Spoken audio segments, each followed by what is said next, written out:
Buenas noches y bienvenidos a ECO, un nuevo programa de economía, para hablar de economía con o sin K, pero siempre desde una perspectiva social y sin trampas, de esa economía que nos afecta a las personas. A partir de hoy nos vais a poder encontrar aquí, en Público TV, cada 2 martes de 8:30 a 9:30. No podemos mostrar el agradecimiento ni mencionar a todos los que han hecho posible esta aventura, pero no queríamos dejar esta ocasión sin mencionar a los miembros de Econonuestra que han permitido realizar el contenido de este programa, a los miembros de Telemadrid en el exilio, de Temex, la cooperativa de trabajadores, de los ex trabajadores de Telemadrid, y por supuesto de Público TV, que nos ha permitido, que nos ha ofrecido esta plataforma para poder emitir este pequeño milagro, un programa para hablar de economía sin apenas recursos, pero con muchísima ilusión. Así que bienvenidos, esto es ECO.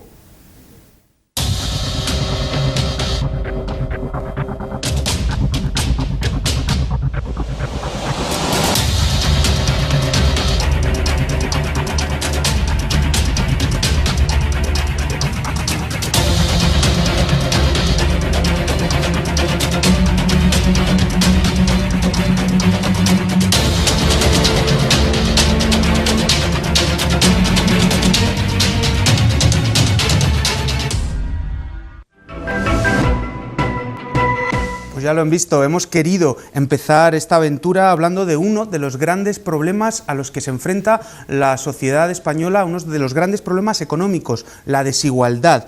Hay más desigualdad que nunca, es algo que podemos afirmar y que vamos a ir desgranando a lo largo del programa, y para ello hemos entrevistado a Thomas Piketty, uno de los grandes economistas del momento, que además ha puesto el dedo en la llaga sobre el espectacular incremento de las desigualdades y cuya influencia intelectual además ha traspasado las barreras de la academia para llegar a todos los ámbitos de la sociedad. Hemos aprovechado que el profesor Piketty estaba en España para presentar su libro, El Capital en el siglo XXI, en la edición en castellano, para tener una charla con él. Nosotros vamos a ir desgranando los momentos de la entrevista que más se centraba en la desigualdad, porque queremos, como hemos dicho, hablar de este tema. Vamos a ir desgranándolo y vamos a ir comentándolo con nuestros invitados. Vamos a dejaros con una primera impresión de Piketty que nos dejó en la entrevista. XXe siècle en particulier, on se rend compte que ce sont d'abord des chocs politiques très violents qui ont conduit à la réduction des inégalités. La Première Guerre mondiale, la crise des années 30, la Deuxième Guerre mondiale, et puis les nouvelles institutions sociales, l'État-providence, l'impôt progressif, qui ont été mises en place à la suite de ces chocs et qui ont été, alors qu'ils étaient refusés par les élites des pays européens jusqu'en 1914 et qui finalement ont été acceptés après les 2 guerres mondiales, et c'est ça qui a permis la réduction des inégalités. Muy bien, pues para hablar de la desigualdad tenemos a 3 invitados de lujo. Vamos a presentarlos, los 3 invitados que han querido participar con nosotros en este primer programa de ECO. En primer lugar, tenemos a Francisco Lorenzo, coordinador del informe FOESA. Muchísimas gracias por estar con nosotros, Francisco. A vosotros. También tenemos a Fernando Luengo, profesor de la Universidad Complutense de Madrid, miembro del colectivo de la Asociación Econonuestra y también participante en el Círculo 13 de Podemos, y ahora además integrado en la candidatura a la Comunidad de Madrid, Podemos Ganar Madrid. Muchas gracias por estar con nosotros, Fernando. Gracias a ti, Iván. Y también contamos con Yayo Herrero,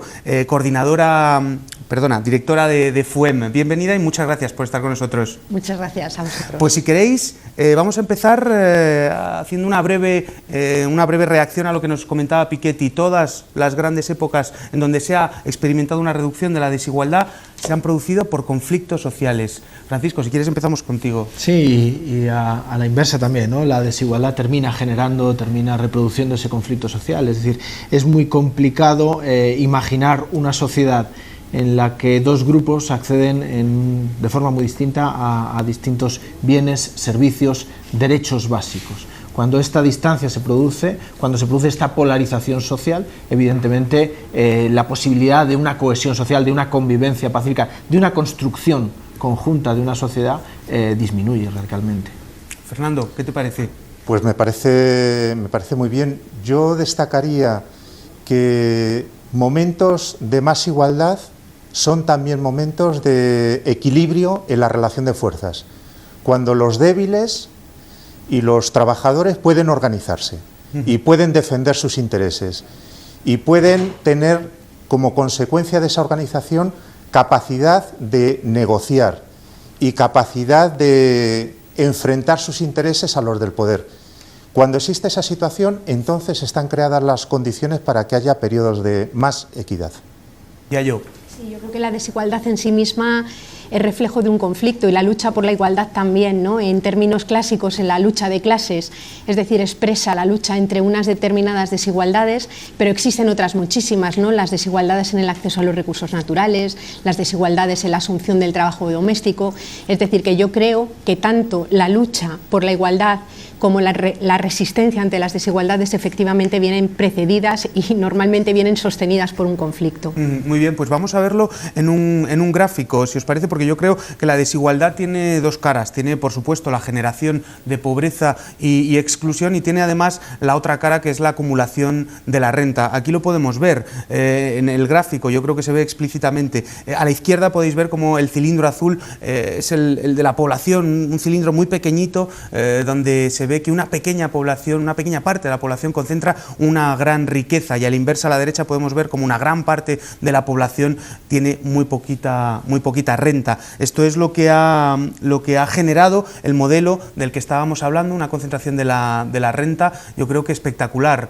Además, yo creo que las dos primeras columnas nos pueden indicar que alrededor de un 10% de la población puede mantener un 50% de la riqueza, lo cual es una concentración pues bastante importante. Si quieres, Francisco, yo creo que nos puedes comentar un poco, eres coordinador, habíamos dicho, de Informe Foessa. En Informe Foessa yo creo que se han explicitado muy bien cuál es la situación de la desigualdad. ¿Nos puedes dar una opinión al respecto? Sí, yo creo que es importante entender que partíamos de unos niveles elevados de desigualdad, donde claramente las rentas del capital tenían mucho más peso y mayor incremento que las rentas derivadas del trabajo.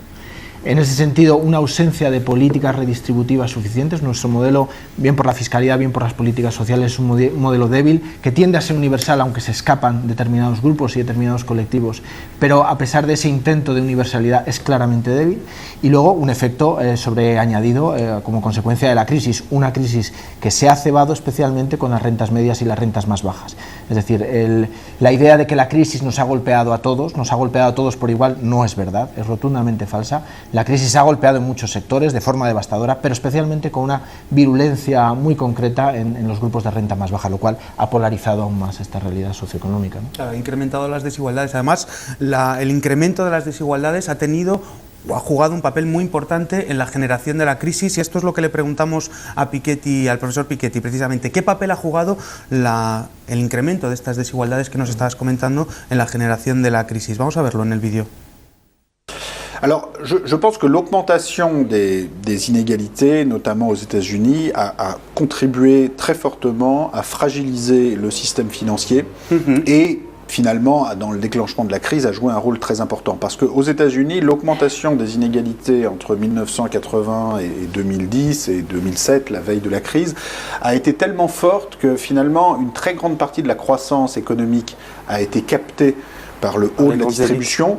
Ça a contribué à une stagnation des revenus médians et des revenus des 50% ou même des 80% des Américains les plus pauvres. Ça a contribué sans aucun doute à une très forte augmentation de l'endettement des ménages. Et finalement, tout ça a contribué à une fragilisation du système financier. Cela étant dit, il y a également d'autres raisons qui fragilisent le système financier. Et en particulier en Europe, on se rend compte que l'augmentation des inégalités a été moins forte qu'aux États-Unis, mais que le système financier a été énormément fragilisé par le mouvement général, disons, de globalisation financière, de dérégulation financière, avec une hypertrophie dans certains cas des secteurs financiers des différents pays, et aussi un degré parfois d'opacité financière et d'interpénétration entre nos pays, où en fait chaque pays, en particulier en Europe, chaque pays européen a un secteur financier hypertrophié qui possède et qui est lui-même possédé par les autres systèmes, avec parfois une absence de contrôle des bulles immobilières. Ahí lo teníamos a Piketty, al profesor Piketty, hablándonos de cómo la fragilización o este incremento de las desigualdades ha supuesto una fragilización de los sistemas financieros y, por supuesto, lo que se añade a la desregulación financiera y la opacidad. ¿Qué pensáis, Fernando, de lo que nos comentaba Piketty, del papel de la desigualdad en la generación de la crisis? Bueno, incluso más que generación de la crisis, para mí la crisis básicamente es la desigualdad. La explicación de fondo de la crisis reside en la desigualdad. Y hay varias maneras de abordar este asunto, pero quiero señalar un par de cosas. El estancamiento salarial prolongado, que los ingresos de los trabajadores hayan tendido a rezagarse respecto de la productividad, que incluso hayan caído, eso ha creado y explica la burbuja financiera, porque ese estancamiento salarial ha abierto la posibilidad del crédito privado. El crédito ha sido un negocio formidable, porque ha complementado el salario que estaba semi-estancado. Claro, el crecimiento del crédito ha estado en la base de lo que algunos economistas denominan como la financiarización de la economía. Por lo tanto, estancamiento salarial y crédito relacionado. Y por otro lado, el estancamiento salarial ha dado lugar a que las rentas estén concentradas en grupos muy pequeños. Y estos grupos, sus intereses y su negocio está en las finanzas. No solamente, como a veces se dice, que estos grupos consumen menos y crean un problema de demanda en la economía, también. Pero es que el negocio, la riqueza de estos grupos está muy determinada por sus inversiones en lo financiero y por lo tanto por estas dos rutas se puede decir que la desigualdad es la marea de fondo de la crisis. La crisis, la causa última, una de las causas últimas y profundas de la crisis reside precisamente en la desigualdad. ¿Yayo? Sí, yo, bueno, al hilo de lo que estaba planteando Fernando, ¿no? y de las declaraciones que hacía Piketty, claro, si analizamos cómo se ha endeudado la población en el Estado español durante el periodo de la burbuja, vemos de una forma clara cómo estas desigualdades se han polarizado de esa manera, ¿no? Es decir, señalaba Fernando cómo los salarios se estancaron o incluso decrecieron, es decir, que decrecieron de una forma grande durante todo este periodo, pero luego también nos hemos encontrado con que en general dentro de las casas las familias se endeudaron brutalmente, es decir, invirtieron todos sus ahorros en comprar viviendas o sobre todo en la parte de las hipotecas y a la vez se hipotecaron para los siguientes años, ¿no? Y a mí lo que me parece curioso además es cómo en los imaginarios de la gente, en el imaginario colectivo, las personas se estaban endeudando brutalmente y sin embargo creían que invertían, ¿no? Que forma parte de todo ese aparato legitimador de un sistema pues injusto y desigual. Esa narrativa, ¿sí, Francisco? Claro, sí. En línea con lo que estaba señalando Yayo, yo creo que lo que está ocurriendo con la crisis y lo que ha ocurrido previamente en época de bonanza, en el fondo son dos bailes distintos pero con una misma música de fondo. Claro, las consecuencias no son distintas, el ciclo económico no ha sido similar y evidentemente hay cambios sustanciales y se han recrudecido determinadas situaciones, pero en el fondo toda esa época de bonanza previa que hemos vivido en nuestro país ha tenido unas consecuencias también muy duras, muy peligrosas y muy complicadas. Teníamos unos porcentajes muy elevados de población en situación de vulnerabilidad que evidentemente que se ha precarizado, mucho empleo que se generó, que era un empleo muy precario, muy poco protector y que de alguna forma atrapaba, que aparentemente nos daba muy buenos indicadores estadísticos, pero que la realidad de fondo, el mar de fondo que se estaba produciendo era de precarización y de vulnerabilidad. En ese sentido, la crisis lo que ha hecho es facilitar que salte por los aires toda esta debilidad que existía y que tiene que ver con nuestro modelo, es decir, que o nos planteamos la reflexión sobre qué modelo queremos construir o la crisis terminará y comenzaremos a preparar la siguiente. ¿Y qué grupos sociales han visto más afectados? Hay diferentes grupos con diferentes vulnerabilidades. Evidentemente la sociedad, las mujeres han tenido un papel, una crisis de género en donde evidentemente tenemos más problemas o enfrentan más problemas. Ya yo no sé si puedes comentarnos un poco al respecto. Sí, yo creo que obviamente los sectores vulnerables se han visto muy perjudicados y las mujeres se han visto perjudicadas no solamente por el tema del acceso a renta, por tener trabajos menos remunerados o tener que acceder a empleos parciales, ¿no? sino simplemente porque la crisis se ha resuelto recortando precisamente en aquellas cosas que permiten cubrir y ha desplazado un montón de trabajos que no se pueden dejar de hacer al entorno de los hogares, es decir, se trabaja mucho más en los hogares. Muy bien, no, y además hay una cosa de la que estabais hablando un poquito todos, de este estancamiento salarial, este capitalismo patrimonial del que también preguntamos a Piketty. Vamos a ver lo que nos dijo. Voilà, le capitalisme patrimonial qui est en partie une évolution naturelle, c'est-à-dire que je montre que dans mon livre, il y a un mouvement de reconstitution des patrimoines qui a démarré dès les années 50-60 et qui fait qu'il y a quelque chose de naturel dans le fait que le niveau total de capitalisation patrimoniale, immobilière, financière est aujourd'hui beaucoup plus élevé que ce qu'il était en 1970 ou en 1960, mais il a été exacerbé, disons, par la dérégulation financière, et puis de façon générale, dans un monde où les patrimoines immobiliers, financiers représentent 6 années de PIB, 7 années de PIB et non plus 2 ou 3 années de PIB comme dans les années 70, forcément, toutes les questions de régulation financière deviennent beaucoup plus importantes. Parce que si vous faites une erreur sur le prix de l'immobilier ou sur le prix des actifs financiers dans un monde où la totalité des patrimoines vaut 6 ou 7 années de PIB, ça peut avoir des conséquences terribles pour l'économie réelle, et c'est ce qu'on a vu, en Espagne. Bueno, impresionante lo que nos decía Piketty de que los patrimonios o el nivel patrimonial se ha exacerbado, ha incrementado incluso, y lo que supone hasta 6 o 7 veces años del PIB. El capitalismo financiero, el capitalismo patrimonial, habéis hecho una referencia, pero ¿qué papel ha jugado esta financiarización, esta hipertrofia del sector financiero en la generación de desigualdades en el resto de la economía? Fernando, si quieres empezamos por ti. Sí, bueno, yo creo que es una cuestión importante, pero permíteme decir una cosa relacionada con lo anterior, para que no se desvanezca un mensaje relacionado con el asunto de los salarios. El problema de la crisis no es que los salarios hayan crecido, sino que los salarios se han estancado. Lo digo porque eso, como tiene que ver mucho con el mantra dominante de que el problema está en los salarios altos y en la pérdida de competitividad, no. El problema está en una tendencia secular a que los salarios se hayan estancado.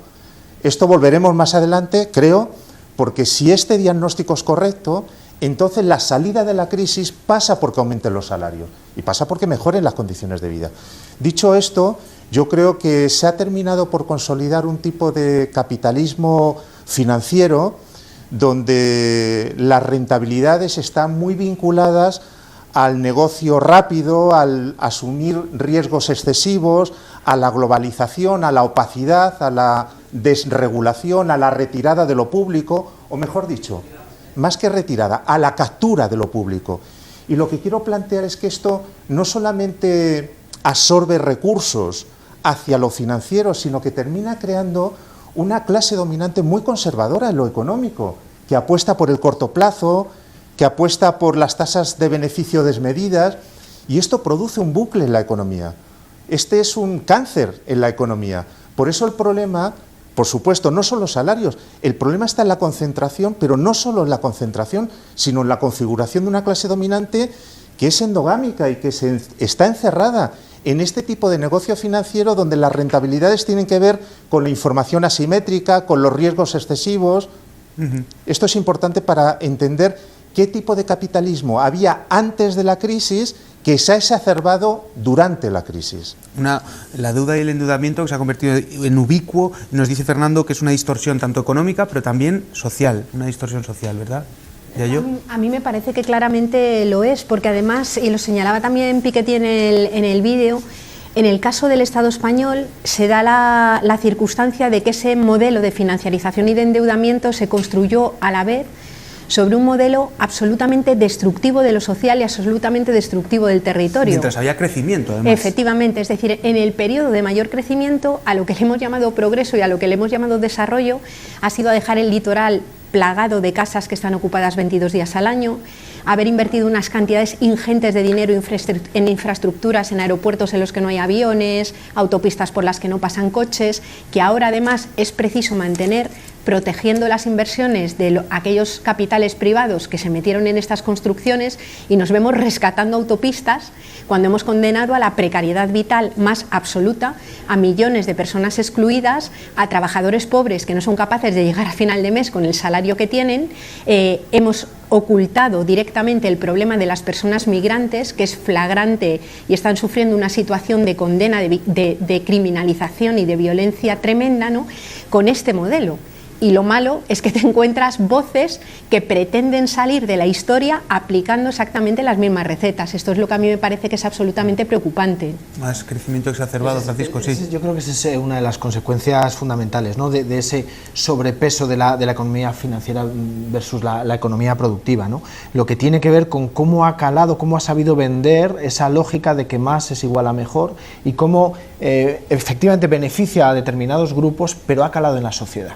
Y no hemos sido suficientemente críticos ante esa máxima, ¿no? Y en ese sentido compramos fácilmente, o la sociedad compra fácilmente, la idea de la recuperación viene exactamente por aquellos caminos que generaron la crisis, ¿no? Es decir, cómo la recuperación viene única y exclusivamente por el crecimiento sin distribución, porque esa pregunta o esa coletilla no se le exige a ese crecimiento, es decir, más PIB sí, pero da igual cómo, y da igual cómo se distribuya. Generación de empleo, ya tuvimos mucha antes de 2007. Pero como decía, un empleo precario, no protector, es decir, no le exigimos que tenga apellidos a ese crecimiento y a ese empleo que generamos, y únicamente le pedimos volver a desarrollar aquellos mecanismos que no evitaron la crisis, de hecho que contribuyeron a que fuera o tuviera un impacto mayor, ¿no? Claro, Fernando, un crecimiento sin apellidos nos dice que además ha podido ser capturado por la clase, por ese 1% que lo posteriormente veremos, ¿verdad? Bueno, por supuesto, pero lo que comentaba ahora Kiko es muy importante, porque nosotros tenemos que introducir la reflexión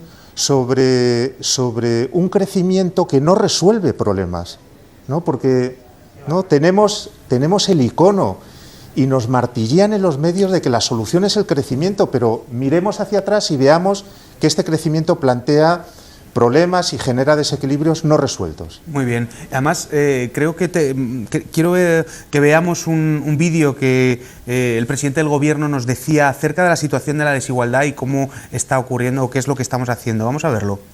Sé que la situación es muy compleja y muy difícil, pero ya hemos empezado, como les he señalado antes, a reducir la pobreza y la desigualdad. Bueno, esto es lo que nos decía el presidente del Gobierno, y esto, lo que vais a ver, es lo que nos dicen los datos con respecto a la población pobre y con respecto a cómo se ha generado esta pobreza y exclusión, como estábamos diciendo. Lo podéis ver cómo del 2007 al 2013 ha crecido la población en exclusión y en pobreza de una manera espectacular. Esto pone los pelos de punta, entre otras cosas, por el destrozo social que conlleva. No sé si nuestros invitados, Francisco, sí, podéis hablar un poco sobre este gráfico, la concentración, el incremento de la pobreza y la exclusión social. Sí, digo, cualquier indicador que se pueda seguir, evidentemente nos muestra que desde el comienzo de la crisis se ha incrementado. Es muy poquito tiempo, además, ¿no? Es muy poquito tiempo, y cuando son indicadores estables, es decir, tiene que pasar algo muy grave para que se note un incremento considerable. De hecho, en décadas previas se mantuvo la tasa de pobreza en torno al 19,5%, con ciclos económicos distintos, y ahora se ha incrementado considerablemente. Sí que se ha producido un efecto que yo creo merece la pena tratar de explicar muy brevemente en los últimos datos. Lo digo para no llamarnos a engaño. Los últimos datos del Instituto Nacional de Estadística muestran un descenso en la tasa de pobreza. Cuando vas a la página web de Eurostat, que es la página de la Unión Europea en temas estadísticos, lo que te señalan claramente es que esta diferencia no es comparable, los últimos datos con los datos anteriores. ¿Por qué? Porque ha habido un cambio metodológico. En ese sentido es importante, no tenemos a día de hoy datos del último año de cómo ha evolucionado la pobreza. Lo que sí es cierto es que si miramos otros indicadores, como son los de privación material, poder comer carne o pescado 2 veces por semana, eso sí que claramente se han incrementado. Ya yo, brevemente. Sí, a ver, yo creo que estamos viviendo un proceso de fragilización social brutal, y detrás de estas palabras lo que está es la gente, ¿no? Entonces nos encontramos con que cuando en las casas tienen que empezar a sacar a los abuelos de las residencias porque necesitan la pensión en la casa, las pensiones ahora están siendo el único recurso de muchos hogares, ¿no? Cuando de repente tienes que empezar a trabajar y a atender muchas cosas que antes eran cubiertas pues por los servicios públicos dentro de los hogares, cuando los trabajadores trabajan y no llegan a fin de mes, pues claro, se da una situación de falta de cohesión, una situación de deterioro de la propia condición social que es desde luego absolutamente lamentable, indecente y dañina para las personas, pero que genera también la posibilidad de aparición de fenómenos de luchas entre pobres, fenómenos de violencia y emergencia de movimientos pues bastante peligrosos, ¿no? Fernando, brevemente. Sí, brevemente. Saquemos cualquier estadística que solo refleja parcialmente la realidad. La realidad es cruda. Además, estoy de acuerdo con Yayo de que detrás de las estadísticas veamos la gente y veamos el sufrimiento y la gente que no puede encender la calefacción en invierno y la gente que no tiene un techo donde vivir. Esta es la desigualdad y este es el sufrimiento del cual los políticos o una parte de la clase política simplemente ignora. Y además, otra idea que quiero subrayar es que este tipo de desigualdad, que es mayor que la que había antes, ha llegado para quedarse. Esto para mí es una cuestión fundamental. Está enquistada. Y está enquistada, entre otras cosas, y aquí tenemos que introducir el factor político, está enquistada porque de esta desigualdad y de exclusión social se está haciendo caja, se están enriqueciendo las élites. Hay un factor de enriquecimiento y de redistribución regresiva de la renta y la riqueza. Por eso no es un mal que se pueda analizar al margen de cómo está la polarización social.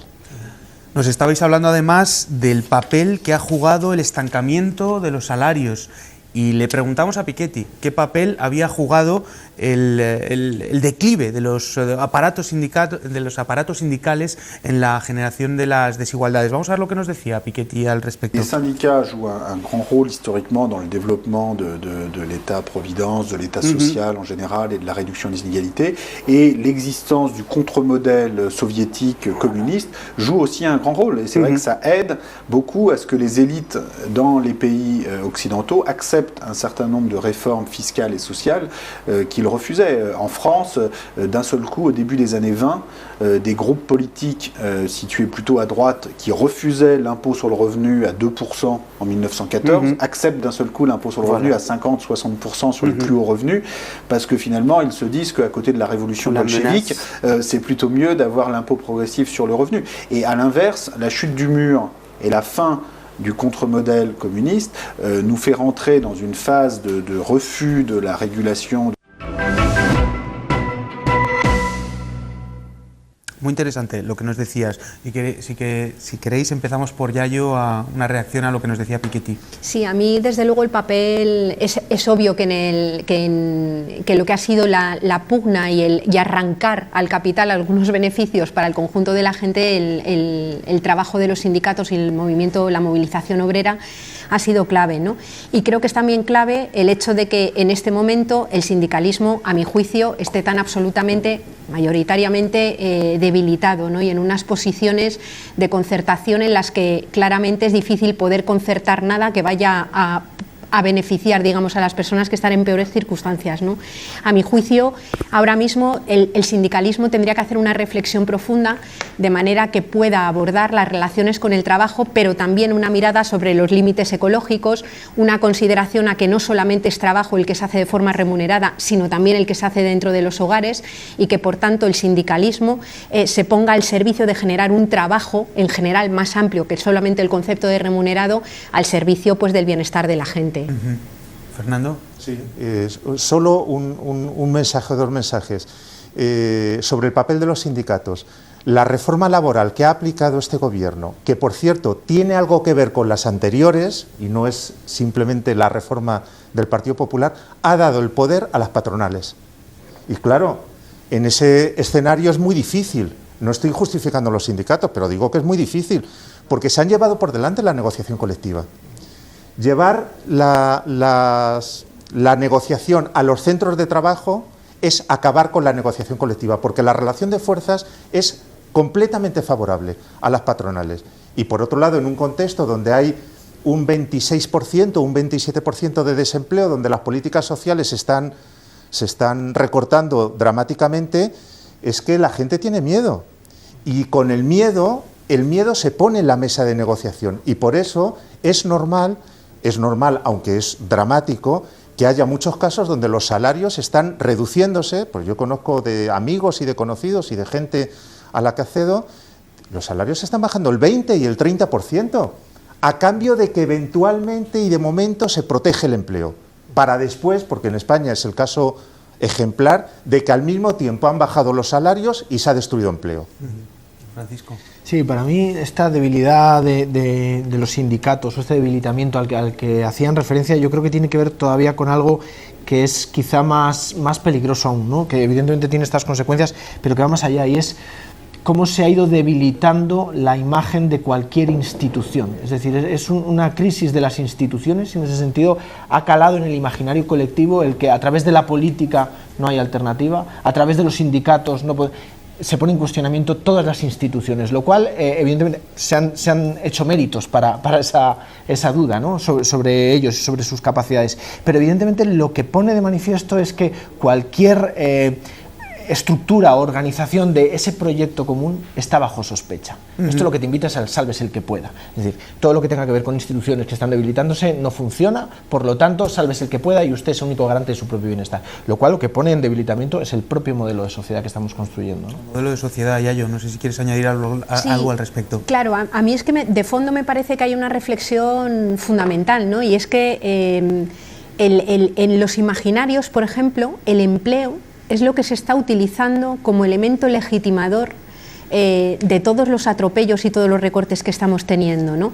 Es decir, llegan a decirte que es necesario flexibilizar a tope el empleo precisamente para poder crear empleo, o llegan a plantearte, nos plantearon durante todo el periodo de bonanza económica que todas aquellas inversiones en construcción o en grandes infraestructuras lo que tenían detrás era la creación de puestos, cantidades ingentes de puestos de trabajo, ¿no? Directos e indirectos, que luego no existieron claramente y se volatilizaron. Entonces creo que es importante que como sociedad y en las movilizaciones que se están generando hagamos una reflexión, porque al final, con la excusa de la generación de empleo precario, y se están de alguna manera llevando por delante derechos conseguidos desde hace pues muchísimo tiempo, ¿no? No, y además es lo que estábamos hablando, flexibilizar es una palabra que detrás tiene algo muy concreto, ¿no, claro. Fernando? Sí, flexibilización, bueno, pero moderación. Flexibilizar, moderar, todos nos tenemos que apretar el cinturón, esto es culpa de todos.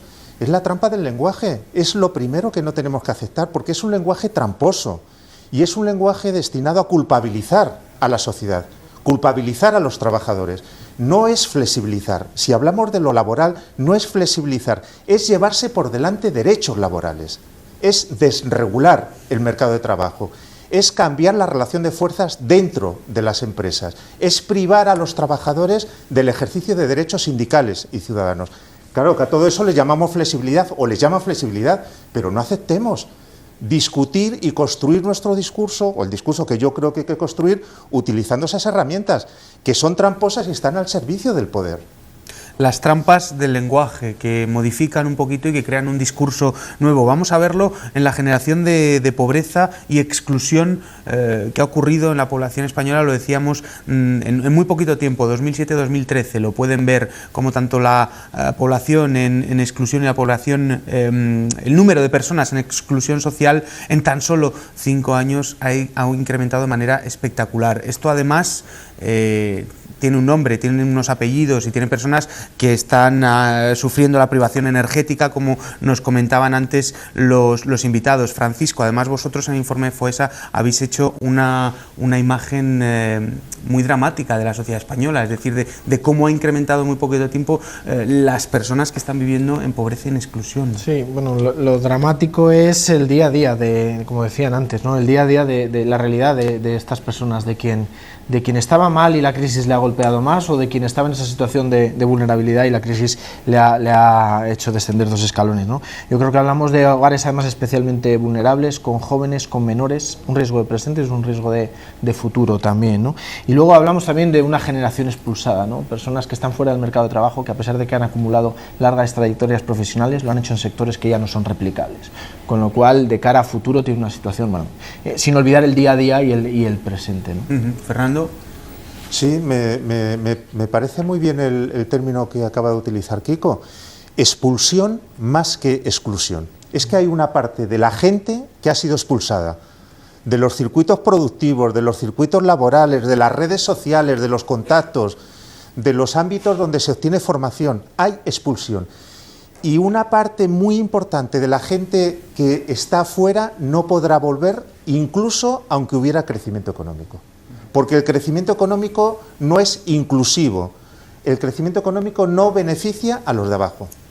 Una vulnerabilización de la sociedad, ¿verdad, Yayo? Sí, claro, las personas, yo creo que claro, nos encontramos con una economía, yo diría un modelo económico este que estamos viviendo que podría decirse que le ha declarado la guerra a los cuerpos de las personas y a los territorios, ¿no? Cuando tenemos un sistema económico que tiene como principal objetivo la obtención de beneficios y se desentiende de la satisfacción de las necesidades de la gente que se supone que se tienen que cubrir en otro lugar, pues al final tendemos a creernos que cuando crece la economía, que cuando a la economía le va bien, por ende le va a ir bien a todas las personas, y estamos viendo que no es así, no fue así ni en el periodo de crecimiento económico, no es así con esta incipiente llamada recuperación que beneficia a algunos y a otros no, ¿no? Y quería señalar, aparte de los colectivos que se han señalado de personas jóvenes, es que es dramática la situación de las personas migrantes, que vienen de los mismos países que las materias primas que sostienen nuestro metabolismo económico, ¿no? Entonces, primero son expoliados sus territorios, después las personas se ven obligadas a migrar y cuando llegan aquí son tratados como verdaderos criminales, ¿no? Las imágenes de las personas subidas en la valla de Melilla, o si pensamos en tanta gente que está cuidando ya a los viejitos en las casas, mujeres fundamentalmente de países de la periferia, nos encontramos con que hay como todavía un lumpen del lumpen, una marginación de la marginación, donde además se desatan todos este tipo de discursos que hacen que se criminalice y se señale a estas personas que terminan siendo y han sido utilizadas a veces casi como las culpables, ¿no? de la vulnerabilidad del resto. Una vulnerabilidad además que se incrementa y que dificulta la recuperación económica, ¿no, Fernando? Bueno, para mí es evidente que en este contexto podría decir porque hay el argumento convencional de que hay mucha gente que no ingresa y por lo tanto no consume, y es muy difícil en una crisis que todavía se caracteriza por altos niveles de deuda. Claro, si tú resulta que además haces una política que saca fuera a gente que podría consumir, eso encierra la economía en un bucle. Pero más allá de ese argumento que es yo creo que correcto, pero no deja de ser convencional, es que sin más equidad es imposible hacer una política económica equilibrada. Es que la inequidad da resortes al poder y el poder utiliza esos resortes para hacer una política económica a su servicio. Y por lo tanto, en mi opinión, si no se ataja el tema de la desigualdad, es imposible salir con decencia y salir con sostenibilidad. Pero si no se sale con esas dos cosas, es que no se sale de la crisis. Es que estaremos, sí, creciendo un poco, mañana retrocediendo en ese crecimiento, pero no encontraremos una senda, sobre todo, en una economía para la gente, porque al final la cosa no es una política económica, es una política económica para otra economía, distinta de la que tenemos y distinta de la que teníamos. Un endeudamiento además familiar que nos comentaba Fernando, que también lastra, es decir, es imposible porque se dedican muchas rentas a pagar ese endeudamiento familiar, ¿verdad, Francisco? Claro, efectivamente, porque hipoteca el presente, hipoteca el futuro de alguna forma, hipoteca esa capacidad de superación económica, pero además está teniendo, yo creo que consecuencias que van más allá de lo económico. Es decir, la crisis no nos va a sacar el crecimiento, el empleo ni la riqueza ni la economía, nos va a sacar las personas y vamos a hacerlo en la medida en la que seamos capaces de construir un proyecto comunitario, en la medida en que seamos capaces de ser más sociedad que única y exclusivamente ciudadanos. En ese sentido, la crisis también está golpeando la motivación, la confianza, la capacidad de resiliencia, el decir vamos a apostar por esto, ¿no? Y en ese sentido yo creo que es otro de los peligros fundamentales o de los desgastes más importantes que está teniendo la crisis, ¿no? Además, un proyecto comunitario, decías, de solidaridad. Preguntamos a Piketty cuál es la situación, al profesor Piketty, cuál es la situación en Europa, porque estamos metidos en la eurozona, estamos inscritos en una unión monetaria y toda la eurozona se está viendo afectada negativamente. Y esto va a tener un impacto sobre las desigualdades. Vamos a ver lo que nos decía el profesor Piketty al respecto. Oui, je pense que les pays de la zone euro sont dans une situation qui est extrêmement préoccupante, catastrophique par certains côtés. On a vraiment pris des mauvaises décisions en 2011-2012 en faisant trop d'austérité. Écoutez, c'est très simple. Le taux de chômage était à peu près le même en zone euro et aux États-Unis il y a 4-5 ans. Et depuis, le taux de chômage a monté très fortement en zone euro, alors qu'il a diminué très fortement aux États-Unis. Donc je crois que de façon claire, la stratégie qui a été suivie en Europe n'a pas marché. Je pense que la France et l'Allemagne ont fait preuve de beaucoup d'égoïsme vis-à-vis de l'Europe du Sud. Je pense que la France et l'Allemagne, en gros, se sont dit en 2011-2012, bon, puisque nous, on a un taux d'intérêt de 0% ou de 1%, on va laisser l'Espagne, l'Italie, la Grèce, le Portugal se débrouiller avec leur taux d'intérêt de 5 à 6%, c'est de leur faute. Voilà. Et voilà, c'est la loi du marché, tant pis pour eux. Ce choix égoïste a conduit à une récession dans l'ensemble de la zone euro, historique, dont maintenant la France a aussi fait les frais. Même l'Allemagne a une croissance qui est 2 fois plus faible que celle du Royaume-Uni, qui est en dehors de la zone euro. Donc c'est l'ensemble de la zone euro qui est prise dans cette récession, avec un risque de déflation très fort. Et donc voilà, il faut en sortir.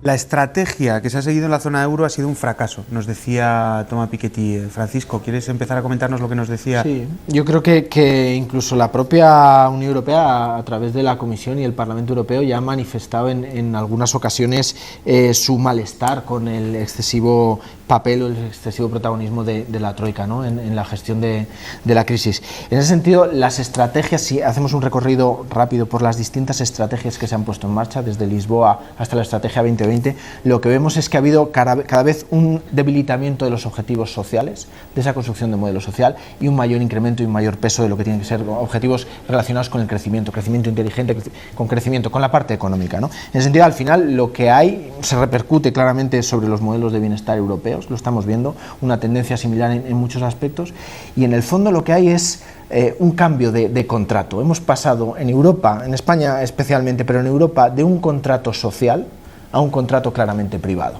a un contrato en el cual las fuerzas y quien más fuerza posee es quien va a poder tomar determinadas decisiones y donde se nos remite a cada uno a esa garantía individual propia del bienestar, ¿no? Es algo más que las políticas, es un proyecto de fondo lo que se ha debilitado y lo que se ha visto debilitado a lo largo de estos años, ¿no? Es un proyecto que ha cambiado, Fernando, un proyecto que se ha radicalizado en sus postulados, ¿no? Sí, se ha radicalizado, pero no solo se ha radicalizado, es que Europa, el imaginario que nosotros teníamos de Europa, que es una Europa que redistribuye al mismo tiempo que crece, es que esa Europa está rota en 1000 pedazos. Y la política aplicada por la Troika y por el gobierno español, sí, en cierto sentido ha sido un fracaso, pero quiero decir que en otro sentido, que para mí es muy importante, ha sido un éxito rotundo, porque han conseguido todos los objetivos que tenían. Han convertido deuda privada en deuda pública, han salvado a los grandes acreedores, han reflotado a los grandes bancos, han dado mercado a las transnacionales, han desmantelado el sector público. ¿Y dónde está el fracaso? Ha sido un éxito rotundo, de cabo a rabo.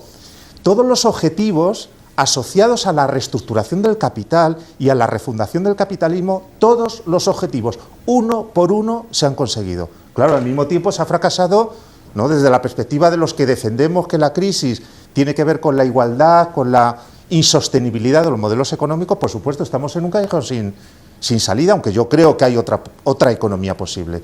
Pero a veces se omite el tema del éxito rotundo. Es que la agenda estratégica del poder la han llevado a efecto, con todas las consecuencias. Las políticas de recortes que no sirven para lo que dicen que no sirven, ¿no, Yayo? Sí, bueno, es un poco... Aquí el papel y los discursos lo aguantan absolutamente todo, ¿no? Y habría que analizarlos para ver las burradas tan enormes que se han dicho, ¿no? Yo creo que el proyecto de la construcción europea, y de hecho mucha gente desde los ambientes universitarios y también desde los movimientos sociales han venido denunciando desde hace bastante tiempo con qué criterios se iba haciendo el proyecto de construcción europea. Estos criterios de poner en el centro el crecimiento de la economía desde el Tratado de Maastricht, lo que fue Lisboa, lo que han venido siendo todo el proceso de construcción, ¿no? Y nos encontramos con unas políticas de la Troika que han aplicado utilizan los países del sur de Europa, en este caso, pues las mismas recetas de los planes de ajuste estructural que se vinieron a poner en marcha en muchos países de la periferia anteriormente, en América Latina, en África, para resolver problemas de las deudas, y nos vamos encontrando pues con resultados bastante similares, ¿no? Solo que en un marco en el que además cada vez es más difícil plantearse volver a hacer crecer la economía en los mismos términos, porque nos encontramos, entre otras cosas, con los límites de recursos naturales y límites del planeta que te empiezan a poner en situación, en dificultades, digamos, para volver a alentar esos modelos, ¿no? Yo creo que el problema es que en Europa hemos pasado de tratar de construir una economía en la que el Estado era capaz o pretendía arreglar lo que concebía que eran fallos del mercado, a un modelo en el que en realidad el que las personas tengamos necesidades y necesidad de llevar adelante vidas decentes es un problema para el crecimiento de la economía. Es decir, antes los fallos estaban en el mercado y había que corregirlos, y ahora los fallos están en las personas, que necesitemos llevar vidas adelante y satisfacer necesidades, y que además queramos organizarnos para conseguirlo, y ese es el fallo, que somos nosotras el fallo, ¿no? Una descompensación entre las necesidades de las personas y las necesidades del sistema de seguir creciendo. Fernando, que nos decía ya yo. Sí, yo estoy de acuerdo y creo que hasta cierto punto pues Europa se ha refundado en estos años de acuerdo a otros parámetros y de acuerdo a las exigencias de las oligarquías económicas y las élites políticas. Ha habido cosas muy importantes que han cambiado en Europa. Por ejemplo, que en Europa se haya introducido con mano de hierro, ¿no?, la disciplina fiscal como objetivo de la política económica. Eso diría que es un golpe de mano, es el equivalente a un golpe de Estado, porque no hay margen. Incluso el planteamiento de que esa norma fiscal tiene que situarse como norma constitucional de los países. Pero esto ya no es democrático, ¿esto qué es? Entonces sí hay una refundación. Por eso es necesario revisar desde los pilares mismos la Europa que se está construyendo, que es una Europa a medida de las grandes corporaciones y a medida de los países más competitivos. Y en eso ha quedado el proyecto europeo, ha adelgazado de esa manera. Fijaros que incluso algunas de las competencias que tenía que ofrecían un perfil un poco más redistributivo, es que se están nacionalizando políticas, que pasan a los estados. ¿Y qué queda entonces en Bruselas? Queda una disciplina presupuestaria y unos planes de ajuste que están protegiendo a los bancos y a las transnacionales, ni más ni menos.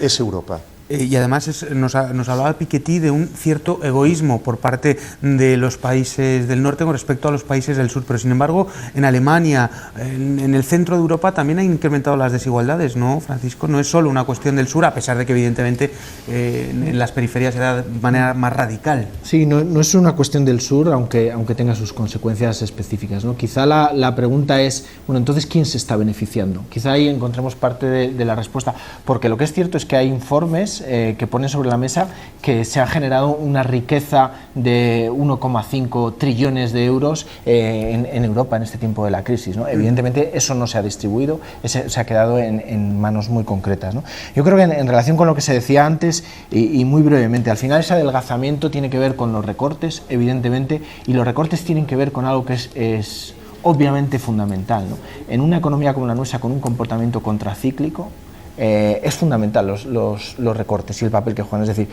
todo lo que se destruye en época de crisis, en una época posterior de crecimiento, no se recupera de forma espontánea. Hay que poner políticas. Si las políticas se han venido debilitando, se han venido destruyendo, evidentemente lo que va a consolidar es eso que decía antes Fernando y que señalaba Yayo, ¿no? Y es que esto que ha venido nuevo, este incremento de la pobreza y la exclusión, se nos fije en la estructura de manera definitiva. Y en ese sentido, el papel decía antes, ¿no? El riesgo que está teniendo la crisis es el día a día, es el hoy de mucha gente que no sabe cómo cubrir necesidades fundamentales. Pero ojo, es un riesgo de futuro también, porque se puede quedar determinadas problemáticas, ¿no? Claro, nos estáis hablando los tres de una rotura de un cierto consenso que ha existido hasta la fecha o hasta hace ciertos años. Ese consenso que se llamaba socialdemocracia y que parecía que era un camino intermedio entre eso que era la URSS y el capitalismo de Estados Unidos. Sin embargo, ese consenso, esa socialdemocracia, parece que ha perdido fuelle, que ha perdido su espíritu.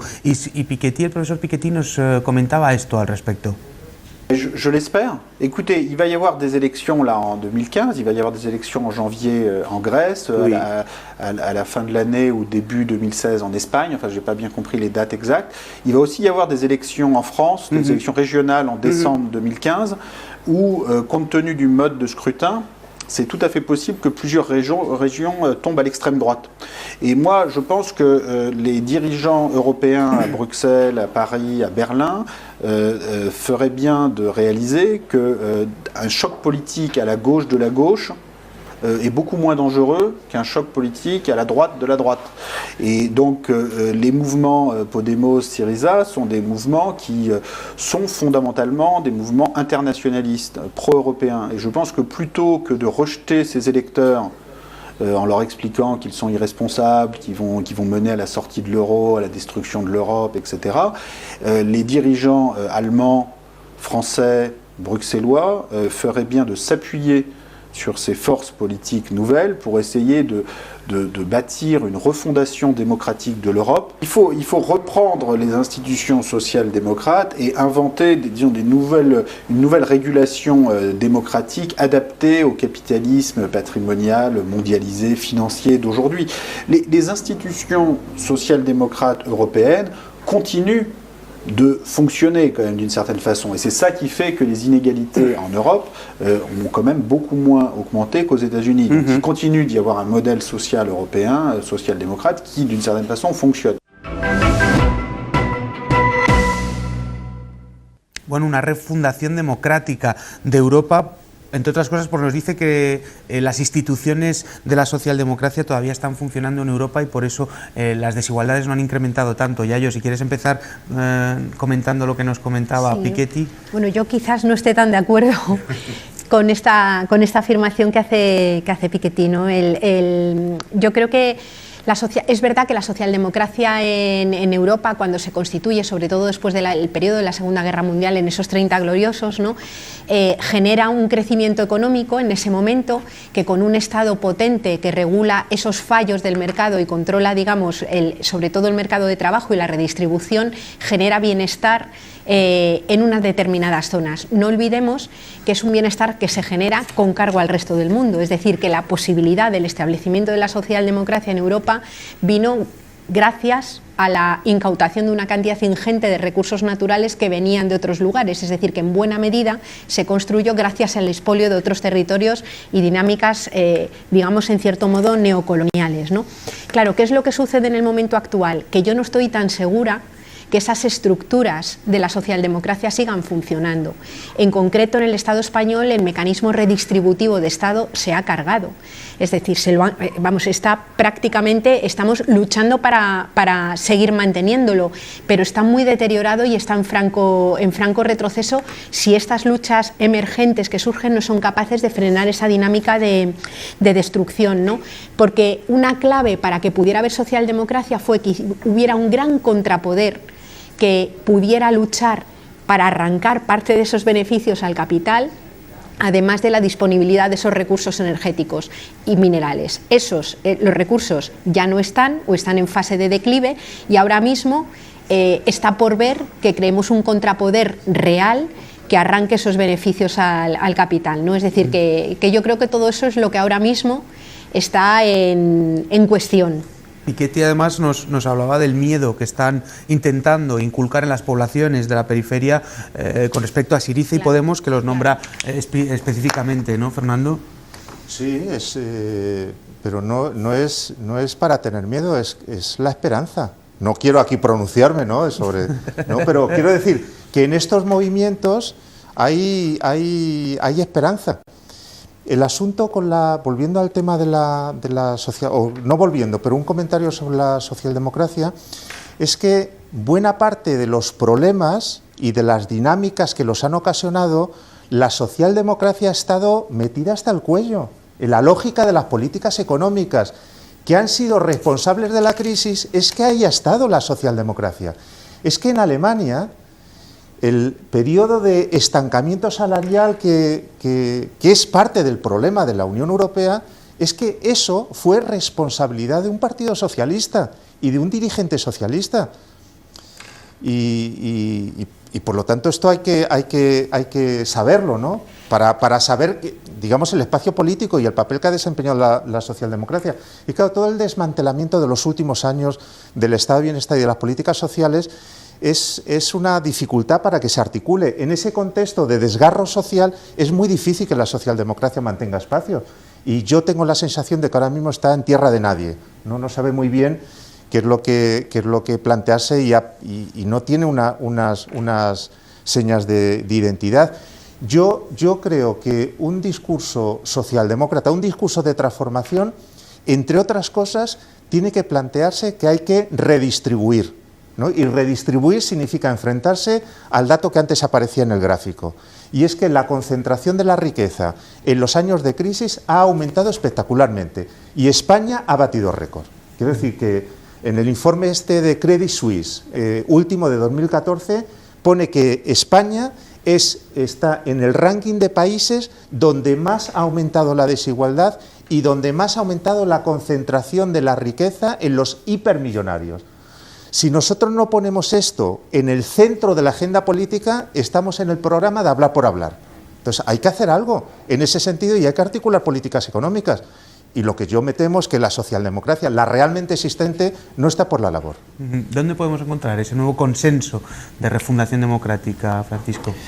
Bueno, yo creo que decía antes, ¿no? En aquellos valores que son fundamentales, ¿no? Y que tienen que ver con la dignidad de las personas, con el bien común, con el desarrollo y no tanto el crecimiento, ¿no? de las personas, de los ciudadanos, ¿no?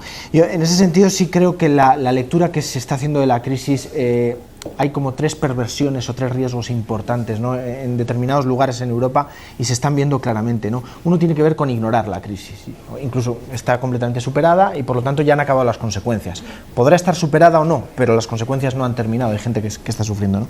Una segunda perversión, ¿no? Que tiene que ver con culpabilizar a las víctimas, incluso con enfrentarles, como hay pocos recursos y se generan esos discursos de, claro, es que si no hubieran venido los inmigrantes yo tendría derecho a una prestación y viceversa, ¿no? Pero hay otro discurso que también me parece peligroso, que es el de eximir completamente a la sociedad.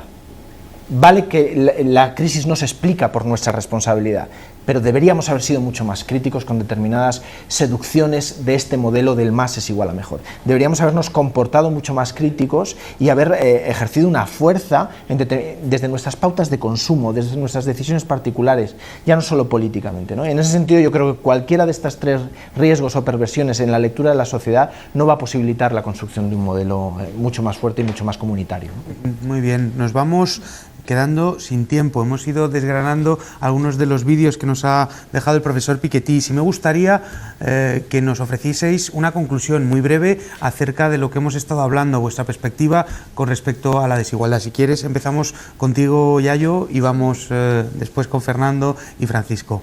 Yo, simplemente dejar encima de la mesa que en nuestra opinión la desigualdad, el problema de desigualdad, de falta de equidad y de justicia social, con este mismo modelo económico que hemos estado viviendo no se va a resolver.